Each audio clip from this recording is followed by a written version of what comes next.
Mata kasi ang gamitin sa paghahanap, hindi bibig. Papunta ka pa lang, pabalik na ako. Malamang narinig mo na ang mga linyahang yan sa mama mo. Pero sa paglipas ng panahon, paano nga ba mag-mothering ang isang mother sa iba't ibang henerasyon? Ang mga nakausap naming millennials o yung pinanganak from 1981 to 1996, laki raw sa palo. Pero ginagawa rin ba nila ito sa kanilang mga anak? Lumaki kami ng maayos dahil dun sa pagpalo ng magulang namin. Pero ngayon, syempre iba na yung kinakalakihan ng mga anak namin ngayon. So hindi na namin sila ina-apply. Hanger, belt, yan. Pinapapalo kapag matigas yung ulo namin. Hindi na talaga namin nasasaktan yung mga anak namin eh.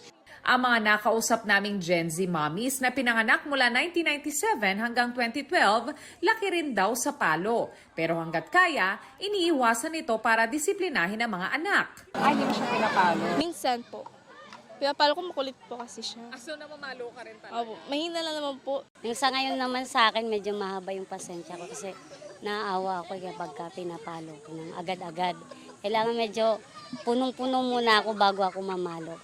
Ang 73 years old na si Victoria na belong sa tinatawag na baby boomers o pinanganak mula 1946 hanggang 1964, bukod sa pagdidisiplina, mas pinagtutuunan niya ang pagtuturo ng magandang asal sa mga anak. Yung hindi sila kumukuha ng hindi sa kanila.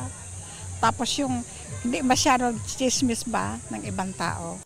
Tinanong namin ang netizens, what you think ang pagkakaiba ng parenting styles ng iba't ibang henerasyon? Para sa isang netizen, long-lasting ang epekto sa pagkatao ng pagpapalaki ng isang baby boomer at Gen X. Simple, basic, and straightforward daw ang kanilang pagdidisiplina. Kaya mga pinalaki raw ng baby boomer at Gen X, matatag sa mga hamon sa buhay. Pero para sa isa namang netizen, punishment and physical violence out. Training and retraining in. Must pa rin ang disiplina at integridad.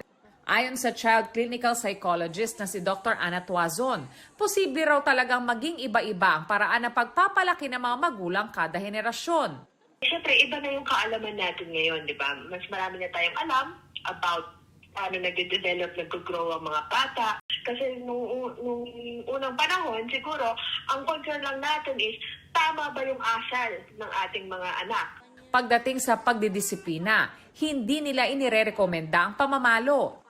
Ang mainam daw ay alamin kung ano ang dahilan ng kanilang behavior at bakit nila ito ginagawa.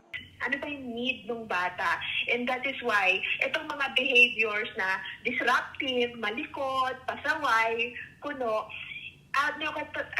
this is their way of telling us what they need. Pero syempre mga bata sila, so it's not the most effective way to communicate to us.